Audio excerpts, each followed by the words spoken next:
Amen. All right, now let's open our Bibles to the book of Isaiah, chapter 43. Isaiah 43.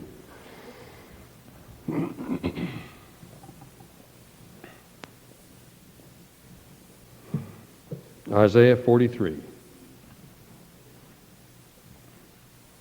And verse 1. Isaiah 43. Verse 1.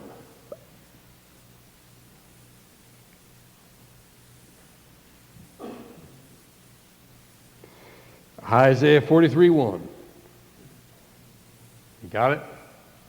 I sure wish all you people over there on the sides were in here closer where I could see. I can't stand dead space.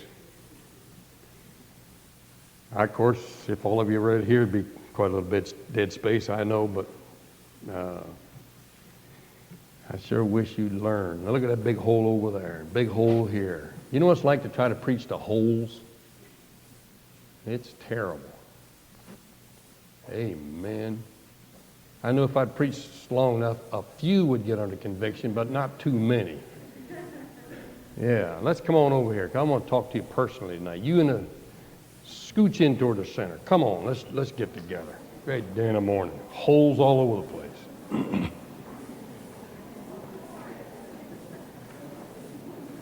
It's getting snuggly time of the year anyway.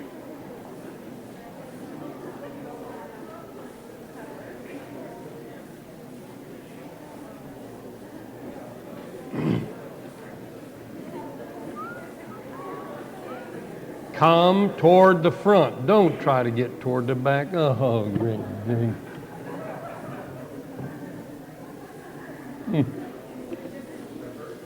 Oh, brother. Oh, man. Now look, here's the back row filled up. Already filled up, and here's people.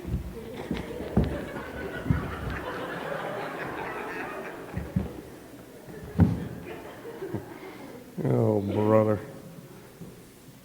Some way, someday, somehow, I'm going to get even with you. I'm going to do it. I'm going to really plan on how in the world I can get even with you. For 33 years, I've been trying to get you to sit toward the front and come down here where I can see the whites of your eyeballs, and you just spread all over. Now, beloved.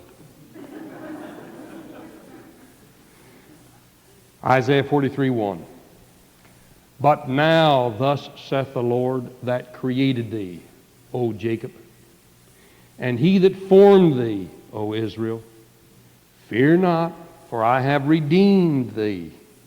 I have called thee by thy name, and thou art mine. When thou passest through the waters, I will be with thee. Remember, we heard that song tonight. I will be with thee. I am with thee. And through the rivers, they shall not overflow thee. When thou walkest through the fire, thou shalt not be burned, neither shall the flame kindle upon thee. For I am the Lord thy God, the Holy One of Israel, thy Savior. And we'll stop reading right there. Now, to make this verse more personal and meaningful to me, many years ago, I read that verse, and where the word Jacob and Israel appeared in verse 1, I put Paul in there. But now thus saith the Lord that created thee, O Paul, and he that formed thee, O Paul. So I put that in there. Now, the reason I put my name in there was because of an experience I had. And I think I'll tell you about that experience tonight. I have never told the experience publicly. And I have told this experience less than 10 times, maybe less than 5 times. I have been extremely selective in telling about this experience because it is extremely personal, and it is really somewhat weird. And it happened more than 25 years ago. So In more than 25 years, I've only told the story less than 10 times, and I really think less than 5 times. I've been very selective in telling it to people. But I think maybe I'll tell it to you tonight. Now, what caused this experience that I had, I don't know. It came shortly after we finished up this building here. And I worked extremely hard on that building. I've told you before that I put in many 18-hour days in a row. And the way we were doing it when we were trying to finish up that building, I would go down to Midwestern and teach, and I got done about 12 o'clock. I'd come home, catch a little fast bite, come up here and be up here by 1:30. And on Wednesdays, this was the normal routine. I'd have my old, my work clothes on, and I'd work from 1 o'clock, 1:30, and the Wednesday night service was at 7. About 15 minutes before 7, and those of us who were working would knock off work.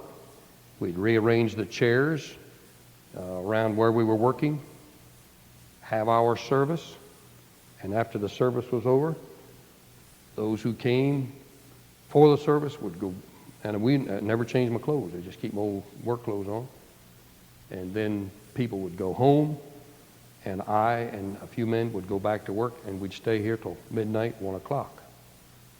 Did that right on and on and on. Now, we were under a deadline, you see, because, the long story, and I don't want to get involved in that, but the fellow from whom we leased that original building had ordered us out.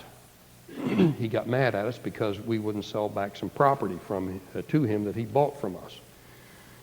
And up until then, he had said that he would, that we had the building rent free. And I think what happened, Amoco Oil Company got wind of the expressway coming through, and they wanted to put a gas station here, but they would only buy the land from him that's over there where the gymnasium is now, if he could buy back from us. He owned all that over there. If he could buy from us 600 feet off the back of our property, so it'd be like an L shape. And he asked us if we would sell it, and we said no. Then he got mad at us and said, okay, as of right now, you owe me a month's rent, and you owe me a month's rent behind you. The month passed, and he said, I want a month's rent in advance, $300. Well, $300 really in those days was just like, good night, like $3,000 or more now. So what should we do? Well, it made me mad, and I thought, well, you dirty rat, I want to get even with you. That was my first impulse, something spiritual like that. And I didn't want to, I did not want to be thankless. But I thought it was pretty dirty of him. After all, we bought the property and wanted, I explained to him, I said, we didn't buy it from you to sell it back to you. We bought it to keep. That's what we bought it. Well, he didn't understand it that way, but really, truth matters, he probably had the opportunity to make a real big killing. And they wouldn't buy it unless he could get it. And he saw the deal go through, and dollar bills went sailing all through the sky on wings. So anyway, we had this building. The roof was on, and the basement floor was poured. The second floor was not poured. And that was in July, as I recall. Do you remember? Mine was about July of 1950, 1958. Was it? Yeah, 1958. It was 1958. And the church started in 54, so that was just 4 years after church started. So I thought, what in the world am I going to do? I said, I don't know what I'm going to do. I'm going to move out of that building. And we'll just move everything over into this building. So we moved everything out. That was he sent that letter to me, and I got a special delivery letter on Monday. Monday I got some guys together. We came up and moved all of our chairs, all that stuff, and wasn't much, but we moved everything over here and set up church on the floor. Now, there were no windows and no doors in this building, just a roof. And so we moved in. Just a roof on top, concrete floor in the basement, no second floor poured, just a steel joist, No windows, no doors. No steps on the outside. These were what we call it, the corridor that connects the two buildings. Of course, that wasn't there. This wasn't here. This used to be where the parking place was. We used to have a parking lot right here. People used to drive right straight off the Dixie like this, park here and go in there. In those double doors. So anyway, we went in there and we nailed some 2x12s together and made a ramp. And they just laid them down on the ground and went right up the ramp. And when the people came in, they just walked up the ramp, had a little railing on either side. Then we had a platform built on top of the steel truss so that when people came up the ramp and through the double doors, they stepped on the wood, plywood platform. And then the stairs were already in, those same stairs that are there. Then they came down and had service. Now, this is the truth, you know, we tell before. We used to go in there with shotguns and shoot them around in the air to chase the birds out. Before church, every Sunday morning, we'd go bam, bam, and the birds go flying out, you know. But that was their home, and by the time church started, they'd come back in, and I'm not kidding. You'd have to sit there and watch for blessings from on high. You know, bing, bing, bing. And I remember one woman came in with a fur one time. And she was standing there shaking hands with me, going out the door and all that. Right, just streaked right down that thing. And she was a visitor, and I was shaking hands with her, and I saw it coming, and I just ducked my arm over like that. And but anyway, you know, that was an experience. Well, that was in July of 1958, and by you know, everything was going good for the first few weeks and the first couple of months. But man, winter was coming on. And we knew we had to do something.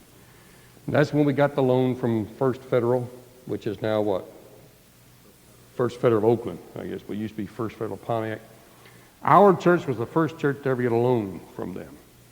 They never loaned money to churches because they figured the bad risks. And we went down there and the loan was $26,000 to finish up the building. So we went in and started finishing up the building. And we were under a deadline because we wanted to get it done before the winter came and the cold weather started. So we were working, I mean, night and day trying to get that thing done, and we wanted to do it ourselves to save as much money as possibly could. And it was a hectic thing. Well, we got it finished, and we were in it, and I don't know just exactly when it was. I think probably it was the next spring, so it was the spring of 1959. And I mean, we busted our backs. I was about to say buns, but that wouldn't be polite. So we just busted our backs trying to get that building done. And we did finish it, got the heating system in, got it closed in, and we had a real nice building. And many of you were there in those days. So, and I'll tell you, you know, and not only was I working all those hours physically doing it myself, but I would leave, say maybe some night we'd get done working at 10 o'clock or 10:30, and my wife can testify this. I would go home, and as soon as I got home, I'd immediately go to the telephone and stay on the telephone for a half hour, hour and a half, lining up men to come out, begging them to come out the next day to work. Then, because we were having a problem getting money and paying our bills, 5:30, 6 o'clock in the morning, the phone would ring. And it was our creditor saying, when are you going to get that money to us? Oh, those were glorious golden days. I bought all the material, dickered. I never, ever one time accepted the first price any supplier gave me. I whittled on him and chiseled on him until he came down. I didn't care if he came down a nickel. I wouldn't take his first price. I just always got him to give me a discount. And that was fun too, you know. And I'm still that way. To this day, I just look at a price. I don't mean, the first price the guy offered me doesn't mean a thing. I just don't even pay attention. He says it and I look the other way. And then I come back and say, how much did you say? And he'll say, oh, I don't even pay attention to him. Then finally come around and say, now what was that price you said? Well, by then he's got the message. He said, well, that's negotiable. I said, well, I thought it was. So anyway, that's the way you approach it. So we did that, and all of that was on. Now look, never missed a day teaching at Midwestern. I taught every day. Never missed a day. Never missed preaching a sermon. Never missed a visitation night. And that's the reason why I can't understand why some of you can't get out for visitation. Because I knocked on doors regularly all the time while that was going on. Never missed a sermon. Never missed a hospital call. Never missed anything. Just did it all. Well, then, the following spring, I don't know when it was, my wife and I had been up here to the church for something. And the building was finished. Everything was, all that, those hard days were over. And I went home, and we lived at 6540 Walden Road, right across from Clarkston Elementary School at the time. And I was sitting there with her about noon, and I think I was waiting for her to get back so we could eat some dinner, lunch to you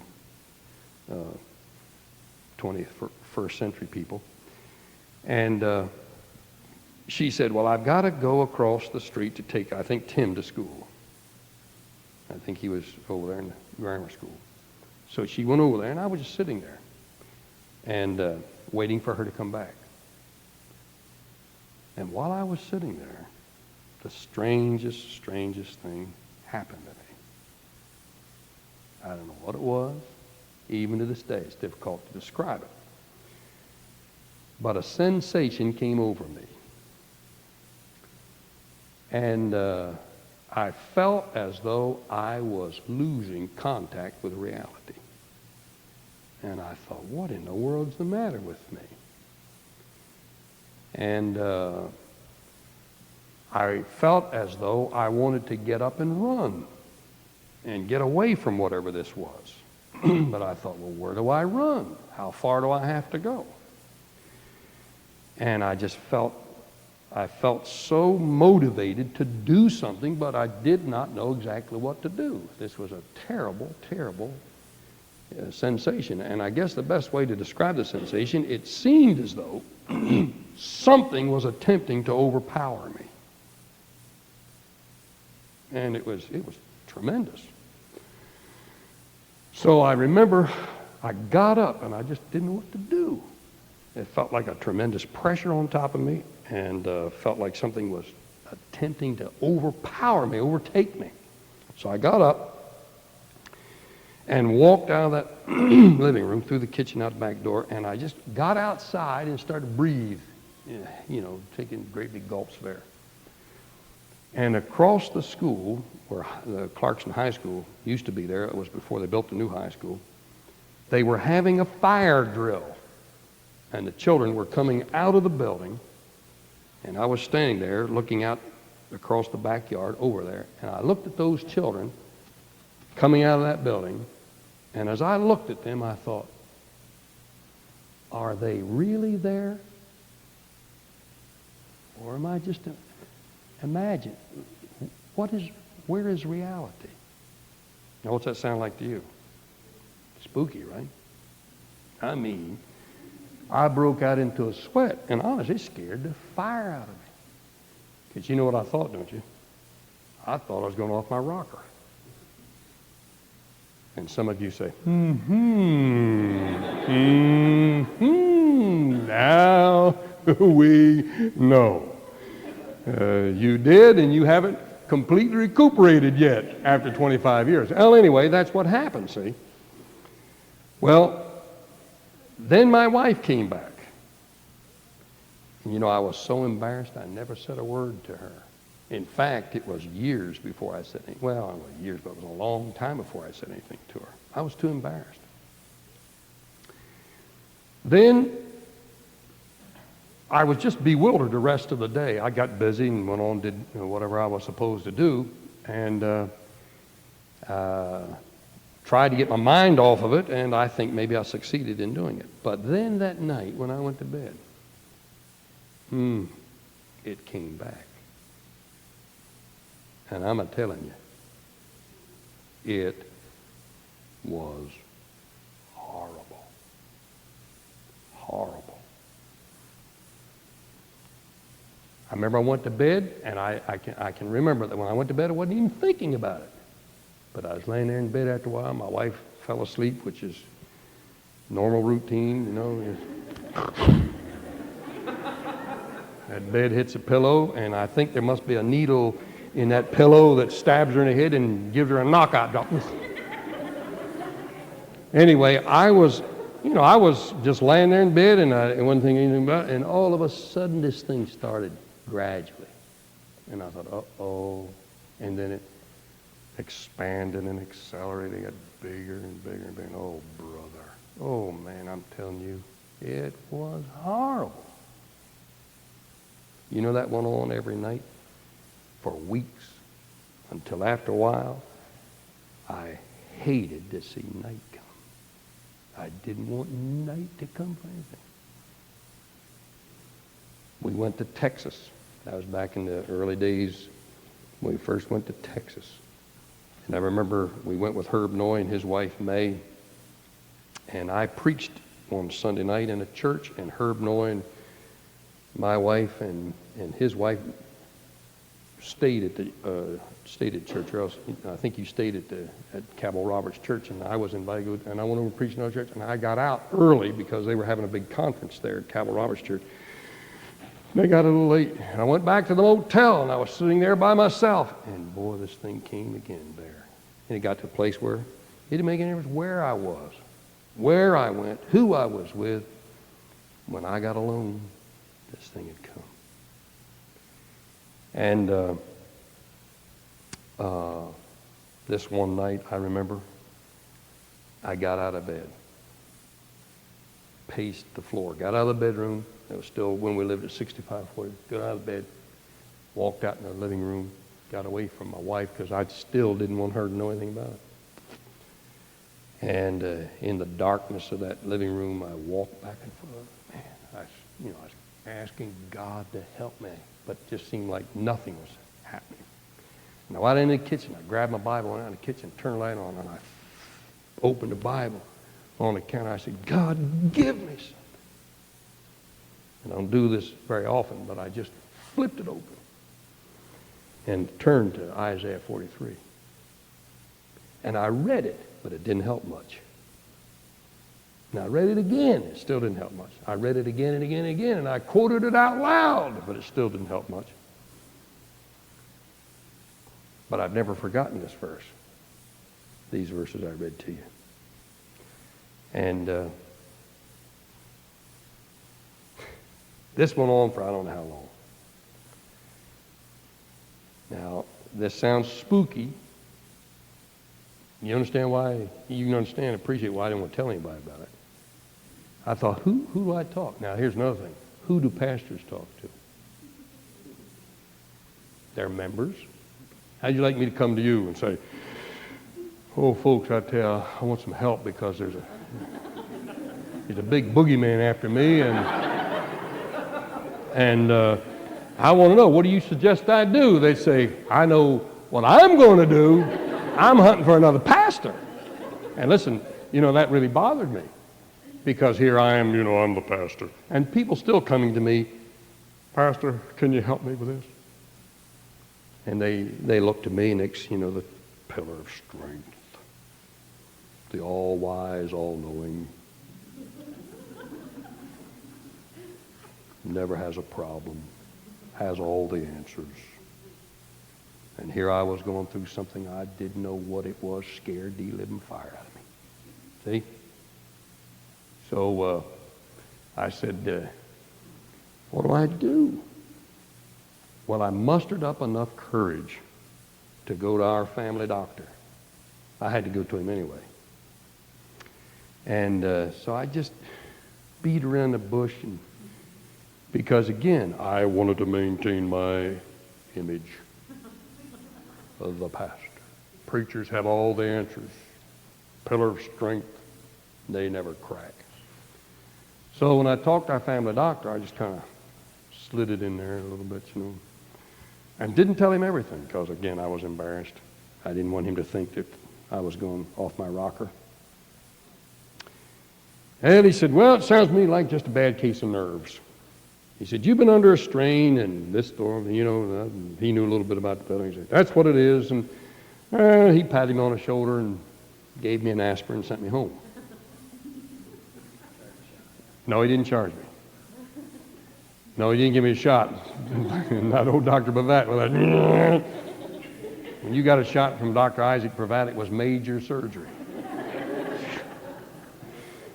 I'm not kidding you. Every time he gave any of us a shot, he always had to put a Band-Aid over it to stop the bleeding. I mean, he bled every time. So anyway, I didn't tell him. I just didn't want to, see. I was embarrassed. And so this one night, now this is hairy.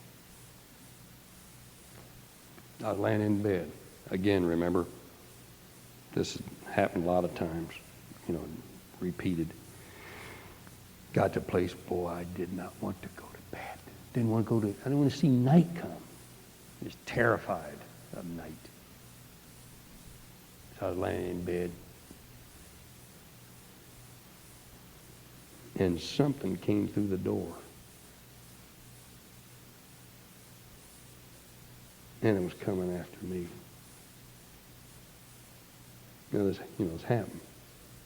Fortunately, it never got to me. But I'm telling you, brother, it just seemed like it was going to come. And I hate to use the word, but I've used the word overpower, overtake, but really possess me. See? So this one night, and it had gone on for a long time, I was laying in bed just waiting for its presence to appear, because I knew it would be there, whatever it was. And then it came, this looming whatever it was, in that doorway. I looked over there and thought I could see some form, some coloration, kind of a gray-looking thing. Whether it had a physical form or not, I don't know, but I tell you one thing, it had a presence. You understand? It did have a presence. Whether it had a form or not, I don't know, but it had a presence. And that thing was coming from the doorway over to me. And this one night, I raised right in bed, and I said, okay, come and get me. If you're after me. Now, I did not know that. But after I had had that experience, I began talking with people, and they were telling me about having similar experiences. Now, here I was. I didn't want to tell anybody because I thought I was the oddball screwball. And I was too embarrassed to let anybody think that the old pillar was made of a cheese ball. So then I began to realize that there were others who had the same experience. And I found out that when I could tell them that I had that experience, and they would say, boy, am I glad to know somebody else did. That it allowed me to help them get through it. See, because I had it. Now, I don't know whether he would appreciate me telling this or not, but I was flying on an airplane one day. I'm going to tell it anyway. And I don't know that he's ever told it. But one time, Bob Jones III was here, and I flew back to the university with him. I remember that 2 or 3 years ago. So we were talking, we were flying on an airplane, and really getting personal with one another about the deal, the situation. And I said, Bob, let me tell you an experience that I had one time. As I started telling him, his eyes, and started shaking his head. I thought, I know why you're doing that. He said, when did this happen? I said, 1959 spring, 59. He said, this is incredible. He said, in the spring of 1959, I went through the exact same thing. Now, I don't know how you explain that. I don't know what it was. I know what I am inclined to call it. I think it was the devil. I think it was a spirit. That's what I think.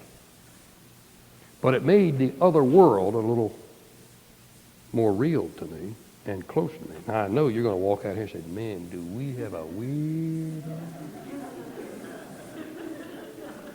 Wonder if he hears voices. Speaking of that, no, I've never heard voices. But I'm telling you, that was an experience.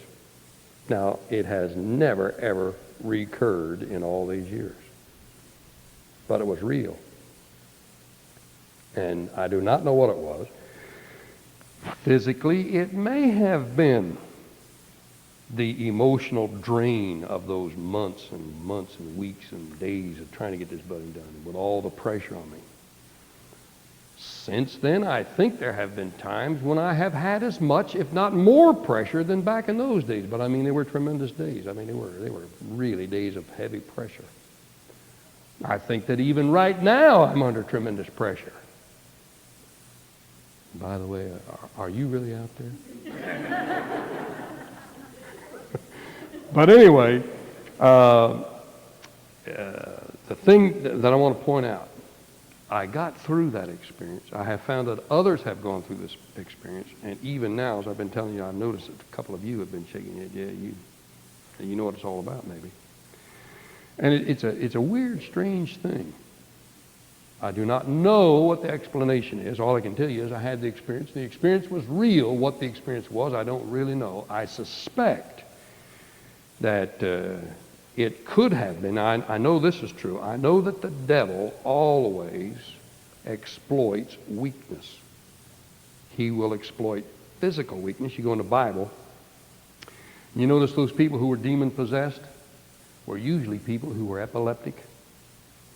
That does not mean that epilepsy is of the devil. Don't misunderstand me. But many times when people in the Bible were demon-possessed, it appears as though that they were physically weak somehow, and it looks like the devil took advantage of that physical weakness. And it's true, too, that if you are spiritually weak, the devil will take advantage of that spiritual weakness. If you're mentally weak, and that's why, we realize that the devil he's a dirty rat. He won't pick on anybody his size. He'll wait till you're wounded before he takes after you. So I think there's something to learn there, and it may be that physically I was drained and didn't know it. I thought, I thought I was in great shape physically.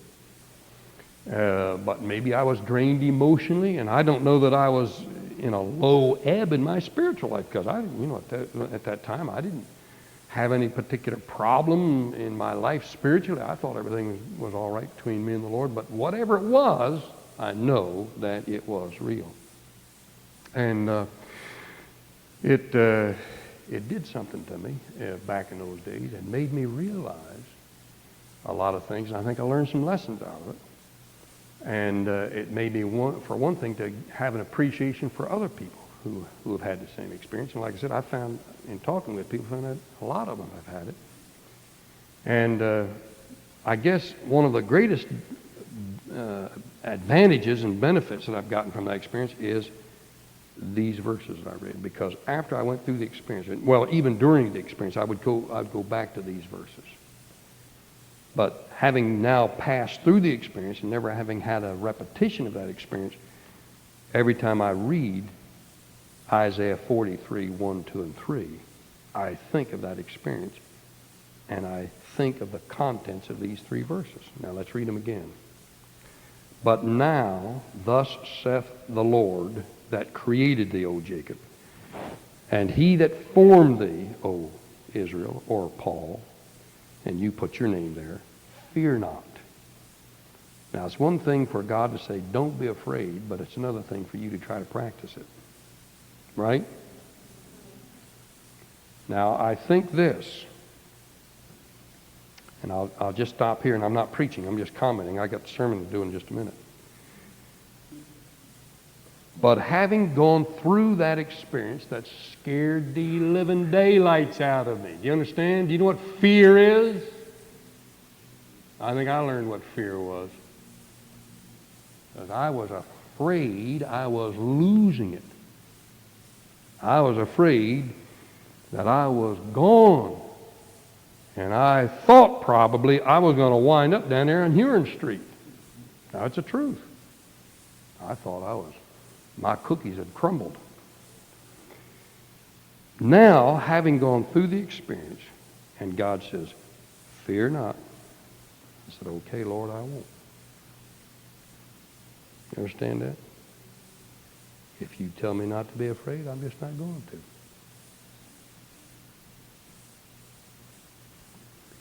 And I think you got to have, and pardon the expression, but you got to have your pants scared off of you before you know how to get your pants back on. Understand that? Fear not. They just got blown off, but I know how to get them back on. And I'm not going to be afraid somebody blowing them off next time. That's kind of a crude illustration, but I think you understand the language. Fear not, for I have redeemed thee. I have called thee by thy name. Thou art mine. Hear that? Thou art mine. Now, look at the words. And I've talked about this verse 2, in the past on several occasions. When thou passest through the waters, I will be with thee. And through the rivers, they shall not overflow thee. When thou walkest through the fire, thou shalt not be burned, neither shall a flame kindle thee. Did you notice what it says? When you come to the fire, I will build a bridge over the furnace. And you'll be able to walk right over the top of the bridge. When you come to the fire, I'll tunnel underneath of it. When you come to the fire, I'll detour you around it. Is that what he said? When you walk through the fire. Is that what he said? When you walk through the waters, when you pass through them, he said, you are going to go through it. Right? I guess maybe I never appreciated it. I always figured that God somehow, when it came time, somebody had a big fire out there for me, God would protect me and take me around it. But he didn't say he'd take you around. He said, when you go through it. So now what may we expect then? We may expect to go through. Now, I will tell you this. Up until then, 1958, 59, it was tough, and we had some rough years. And, from the time we came out here and started our church, it was rough. And those were days of hardship. Those were days of personal sacrifice. I've told you before of some of the sacrifice that we went through. The dumps that we lived in. We called them houses. And operating on a shoestring. And I've told you this before. I used to get my money from the church on Sunday night. Monday, I would buy groceries and pay my bills. And Monday afternoon, before I ate supper, I was broke. I didn't have a dime in my pocket, and I went that way from Monday until the next Sunday night. Now listen to me. We lived that way for the first 13 years in this church. I got my money on Sunday night. By Monday, when I sat down to eat supper, I didn't have a nickel in my pocket and stayed that way until the next Sunday when I got my next money. And that happened for 13 years. That's the reason why it's a little incredulous when somebody says, oh, that guy out there, you know he's in it for the money. He owns all that property out there. He's stealing them people blind. I think you poor sad sack, you somehow ought to take a 2x4 and beat your brains out, and then maybe you'd have some sense. And I remember, it's after we moved into the new house. Well, I say new house, been there 25 years now, it was new then. But we moved into that house, and one Sunday afternoon, it was years after, and we had lived in that house for several years, but one Sunday afternoon, I was getting ready to come to church for the evening service, and I put my hand in my pocket. I always carry my money in this pocket right here. And you see, this is Thursday, or Wednesday, I still got some. But I put my hand in my pocket on a Sunday afternoon, Sunday evening, just before I get ready to come to church, and felt the money. I knew it was there. But it dawned on me it was Sunday. And I pulled it out and looked at it. It was 3 $1 bills. It was the first time in 13 years on a Sunday afternoon I still had money in my pocket. And I remember it. 3 $1 bills. It was the first week in 13 years that I still had money on Sunday. Now, I am not giving you a line of baloney. That is the truth. So, those days were difficult. But, you know, we didn't have any problem. Oh, I had a lot of problems with people in the church, you know. The first 9 years, maybe the first 10 years of this church, every problem we had, I was right in the center of it. I mean, I was the cause of it. People would get mad at me and leave. And for the first 8, 9, 10 years, every problem we had, I was the center of it. I was involved in some, and I've told you this before, but I'll never forget the first time we had a problem in the church, and I wasn't involved. I thought, no, this ain't right. There's something wrong. There were 2 people that had a problem, and it was between them, and I was absolutely disassociated. I thought, this is wonderful. And then I got to the place where I hoped somebody else would have a problem that I wasn't involved in. I hope somebody gets in a fight over here, and I had to look around. It's just so wonderful to feel so free. Well, I realize now that in those days, those first 8, 9, 10 years of my ministry, you know what was really happening? I was establishing my leadership. And it took everybody about 8, 9, 10 years to realize the old boy means to run it. He intends to be the pastor. Now, I don't have that problem anymore. I mean, up until this point that I told you that I didn't have it anymore. Because when people come here, they soon learn the old boy runs it. And if they don't like it, they go someplace else. Or they may come in blind as a goose and think we run this like the average Baptist church and think the boards run it, the deacons and everybody runs it. And then when they find out that the deacons don't, then they slide off someplace else. You understand? But I look, and listen, I don't say that casually, and I don't say that to be a smart aleck. But I tell you, the worst thing ever happened to a Baptist church is let the deacons run it. You say, oh, boy, I've done made up my mind right now. You ain't going to see me no more. Well, okay. See you later. God bless you. But that's the way we're going to do it here. And the reason why we're going to do it here that way is because we believe that's the way the Bible teaches it. See? You say, well, I don't agree with that. Well, if you want to debate me on it, get your Bible, but you better know what you're talking about. Because I'll pin your ears behind your neck until they overlap, and flap around and meet each other in the front of your face. Now, I don't want to intimidate you, but anyway, that's the way it is. So, so we went through all of that stuff. And what I'm trying to say is, we really didn't have, apart from those big issues, which were big back in those days. Boy, I thought they were big.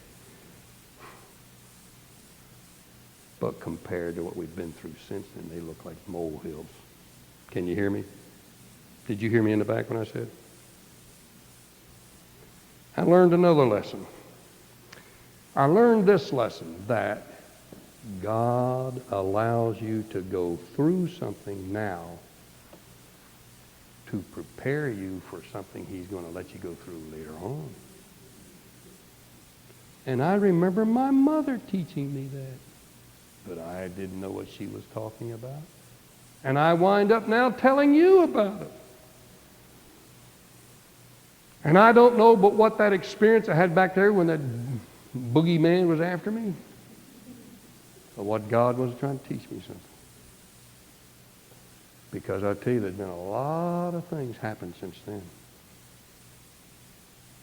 Far more horrible. Now, if you think that experience was bad, and it was bad, we've gone through some experiences since then make that thing look like a midget. And some of you know some of those experiences, and some of them you don't know anything about. But we're still here. And what it means is we have passed through the waters. We've come to the river, and we had to go through it. The fire was burning, and there was no detour around it, no tunnel beneath it, and no bridge over it. We had to go right on through it. And I wonder what fire is burning out there in the future.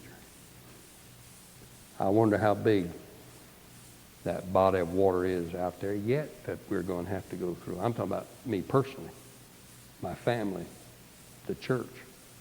But I wonder, do you think we're through going through the waters? Do you think we're through going through the fires? No. I've told you before, this church is unique in that we have had enough torpedoes shot into this whole ship to have sunk 10,000 other ships. I do not know of a church anywhere that has been the object of satanic attack like this one. And I mean that. I do not know. I've seen churches that have had problems, torpedo shot in them, and then boom, boom, boom, boom, right down the bottom they go. They're dead, gone. And I tell you the truth, how in the world we have survived some of the things we've gone through, I don't know. I do not know how in the world we have survived. But I go back to that experience, that boogeyman coming through that door. And in all of the problems we've had since then, I said, okay, if you want me, come get me.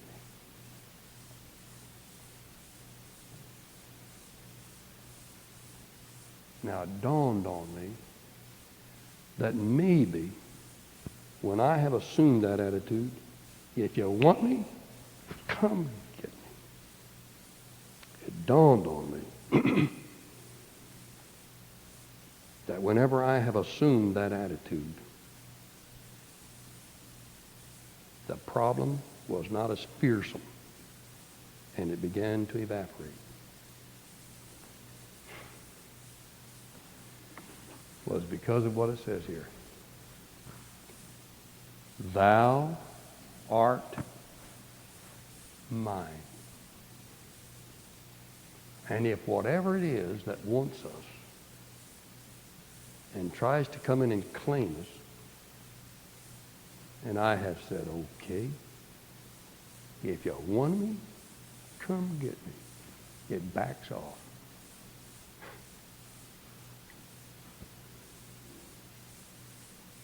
Because it knows it can't have me. Somebody else owns me. Thou art mine.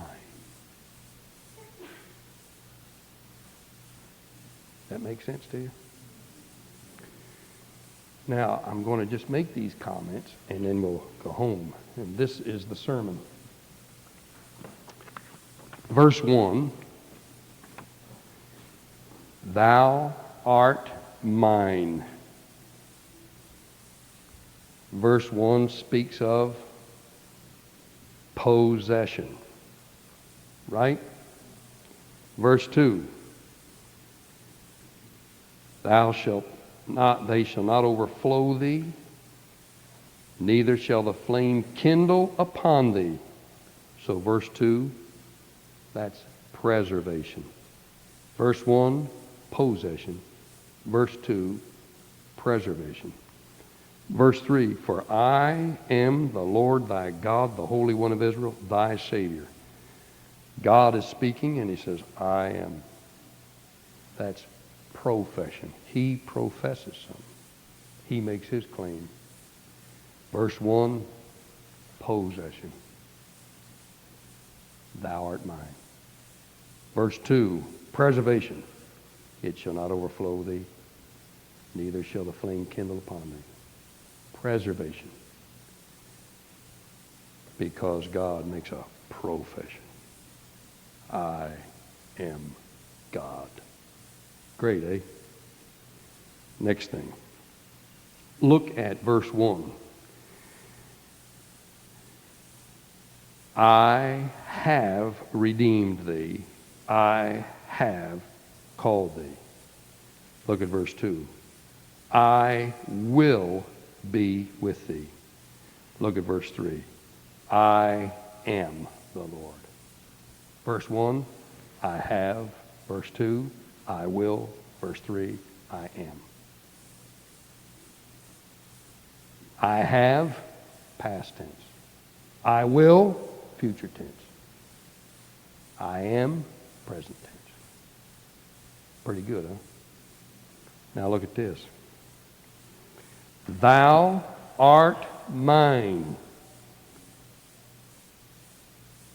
He said, the Lord that created thee. Okay, see that? The Lord that created thee. He that formed thee. I have redeemed thee. I have called thee. Okay? Thou art mine. God says, you belong to me. You belong to me because I created you. So I am God's by right of his creation. Thou art mine. He said, I formed you. So I'm his by right of designation. He designed my life. I formed you.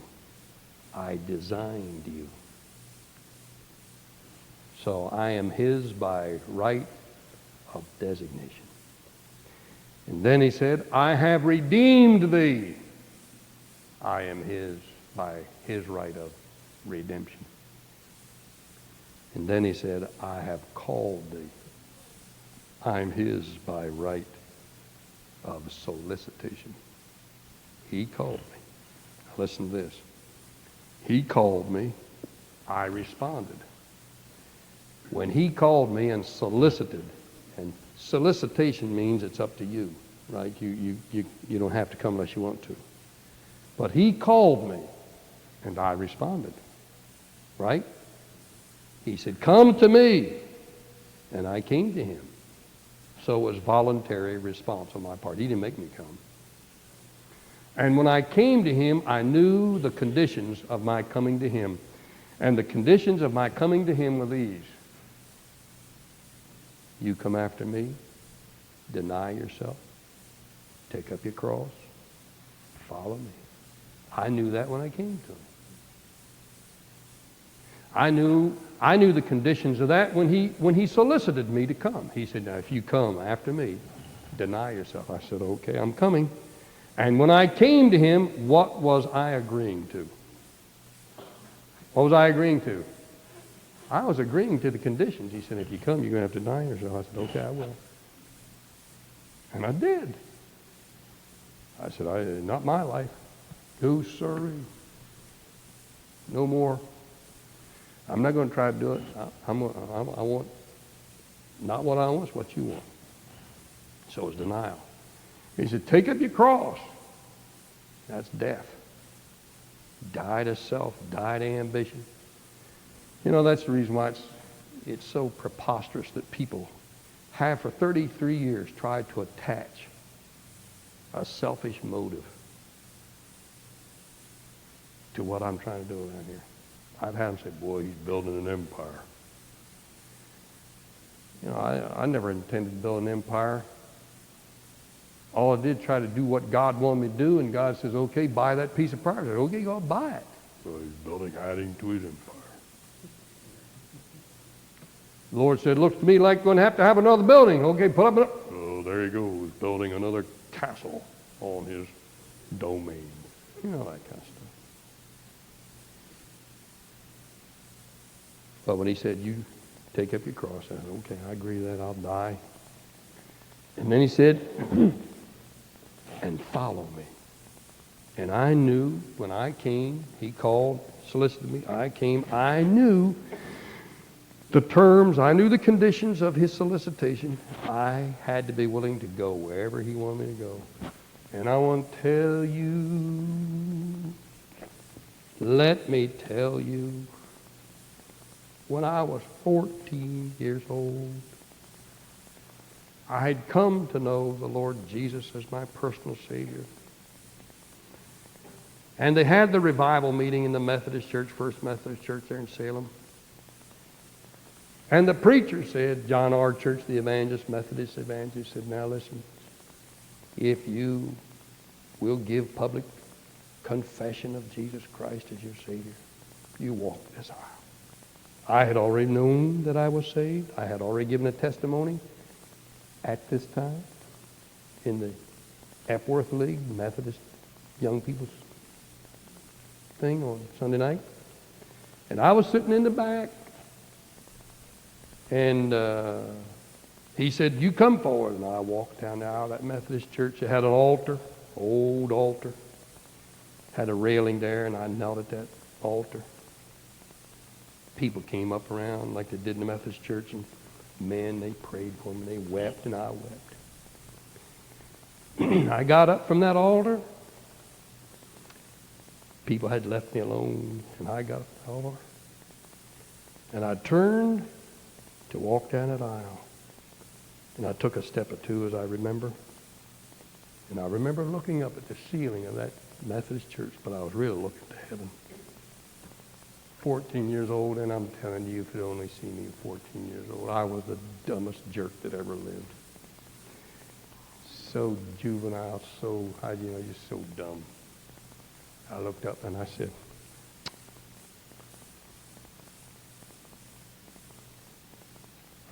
Dear Jesus, anything you want to do is okay with me.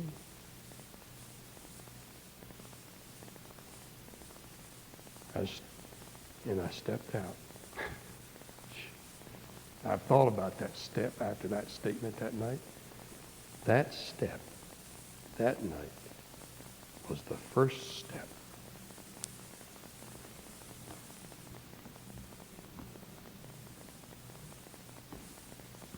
that brought me to the steps it took to get me right here.